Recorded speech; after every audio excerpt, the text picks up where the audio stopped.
with the markets actually holding on to 0.5% gain. Nifty Bank actually stealing the show in a trade today. But will it actually continue to do that going ahead? We'll ask that question to Jyotivardhan Jaipuria, who's the founder and MD at Valentis Advisors. A very good afternoon to you, sir. Thank you so much for joining us on ET Now. And my first question is going to be my opening statement itself. Do you think banks are the one that will lead this rally going ahead, and that's the sector to be in at this point in time? Because we have a lot of them actually saying yes, because the valuations are now reasonable, it is attractive, and banks is where one should be. Yeah, so we also like the banks, and unfortunately, we are with the consensus here. So the reason we like banks is valuations. So if we do 10-year valuations for all sectors, banks is the only sector where valuations currently are below the 10-year valuations. So to that extent, there's a lot of margin of comfort there, because at low valuations, you need fundamentals to improve a bit, and then you can get decent share price performances. So that's why, we like the banks. As we move into the course of the year, there has been NIM pressure.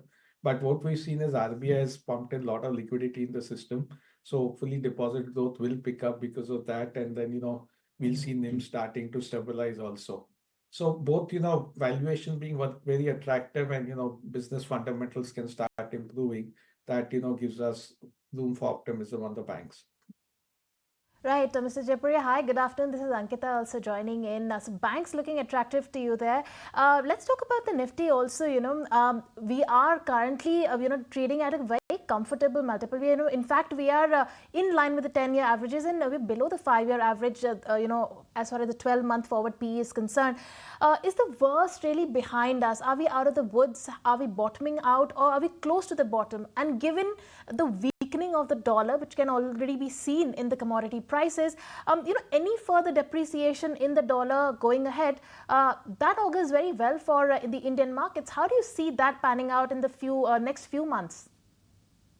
Yeah, Ankita, so, for us, after the correction which we've seen, the markets are getting reasonable. We are getting a little more constructive on the market. So valuation was something we were worried about. Now we are not as worried on valuation, because we are more or less there.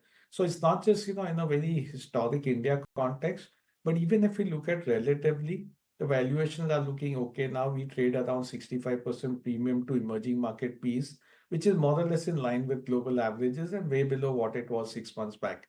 Because, what has helped is India's corrected, China's done very well. So, relative valuations also have become good, which, probably helps FIF outflows to slow down. I think, for everyone, the critical question is growth, and will the growth come back? So for us also, we are watching growth. Our analysis is that the growth will keep getting better sequentially every quarter. And that is what will probably help markets do well. We got like a 5% growth in the December quarter after 2 quarters of 3% growth. I think this, March quarter will probably be closer to 8%. And, next year we're looking at like 11 to 12% sort of earnings growth. So once we start seeing that earnings growth coming, I think the market will feel relatively better, and that's where we can get some move coming up in the market. Your views are sounding so refreshing, Mr. Jaipuria, given the fact that for the last 2 to 3 weeks, we've been only talking about how the market correction is not yet done. We may see some more correction.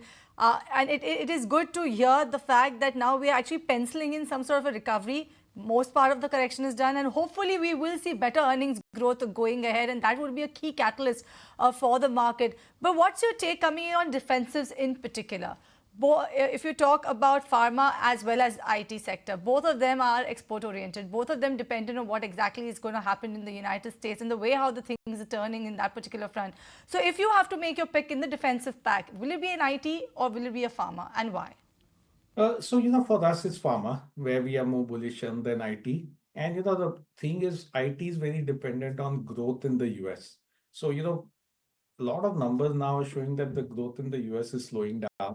And if, these tariffs continue, you could see, inflation starting to come up, which means that the Fed may have limited room to cut interest rates. Whereas, pharma, there's a secular growth which is going on. So for us, pharma is a better way to play it than IT. We like pharma because one is, the US generic pricing environment, which was quite bad over the last 5 years, 6 years. If you see, there's a constant reduction in US generic pricing. That is starting to plateau out and stabilize. It's not going up, but it's at least plateauing. So that helps the US generic space. Second is demand has been quite strong and demand continues to be strong. Third is, we like the CDMO pack in India because I think there's with China plus one, there's a very secular growth which you're going to see. There's only one overhang which is going to come for the pharma companies because Trump has said that there will be some tariffs coming on pharma from April. And so if that tariffs are very onerous, then there could be some disruption in the market. Otherwise, for us, pharma is the space to be in. We think here there's a secular growth story for the next 3 years, 5 years. Right. So, barring the tariff threat that farmers could be facing, perhaps farmers look more lucrative to you. But also, Mr. Jaipuria, talk to us about the metal index because the metal index has completed a fair bit of its consolidation, and metal prices are picking up. And now with the the dollar wind waning, do metals and commodities look attractive to you at this juncture? So, generally we are we don't buy metals in a very big way normally because, see, metals are a very China play. The way I look at China is they're not trying to increase investment side of the economy. Even all the growth which you're looking at in future is going to come from consumption. They're trying to shift their focus from investment to consumption. So to that extent, there'll probably be a slowdown in metal consumption for quite some time over the next, let's say, 3 years, 5 years. If you think China will probably consume less metal than it has over the last 5 years. So to that extent, one of the biggest buyers of metal is probably going to see a slowdown. There's one short-term trigger which may help metal prices because India is thinking of imposing some uh, tariffs on steel in India. And so if that helps, then steel prices in India will go up, and that could be a short-term boost for the stock prices. But otherwise, generally we are not very bullish on metals, and we generally don't play that because we think it's too cyclical and it's a cycle which we don't understand too well. Jaipura, so what about this one of the most talked about sector for the most part of 2024, 2025 start as well, and we only spoke about consumption, FMCG space, how it's going to do wonders going ahead, and that one has actually massively underperformed ever since we got that entire consumption boost in the budget as well. What's your take on that one? Will you look at the consumption space or the FMCG space as one of those themes for the year? So, we've still not participated in the FMCG space. We've been underweight the FMCG space. So even when that, budget announcement came, our take was that, what the budget does is it probably helps consumption in some way, but it's not really the FMCG part or the consumer staples which are going to get help, but it's going to be more consumer discretionary. Because, the benefit came to people who are earning more than 7 lakh rupees. Now, most of them have already consumed their, soaps and toothpaste and shampoos. So they're not really probably going to buy more of that or upgrade in a big way, but probably they're going to buy more discretionary. So for us, it was FMCG still remains very expensive. At those valuations, we don't think, there's too much room to make money. It's, a sector which people play when the markets are falling because, it somewhere tends to fall a little less than the market because it's underowned and it's underperformed for quite some time. But otherwise, in general, it's a space which we are underweight on. Within consumer, we prefer to play, more consumer discretionary sort of names. Jaipuri, when you say discretionary, definitely I'm more disposed towards the discretionary side of consumption. Where within the pack do you see value? Is it travel and tourism? Is it the auto pack? What is fascinating you with the discretionary pack? So, there are a couple of names which we own in the white goods space and in the travel space.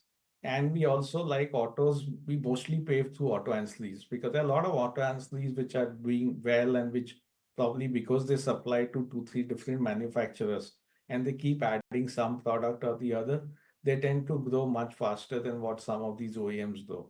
So I would say, probably white goods, travel, and, probably auto ancillaries. These would be the 3 picks for us in the consumption space. All right, then we leave it there. Thank you so much, Mr. Jaipuria, for joining us in the show to talk about the sectors that are looking attractive to you and also talking to us about the moving parts in the market and what one should watch out for going ahead. If you like this video, then like, share and subscribe to ET Now.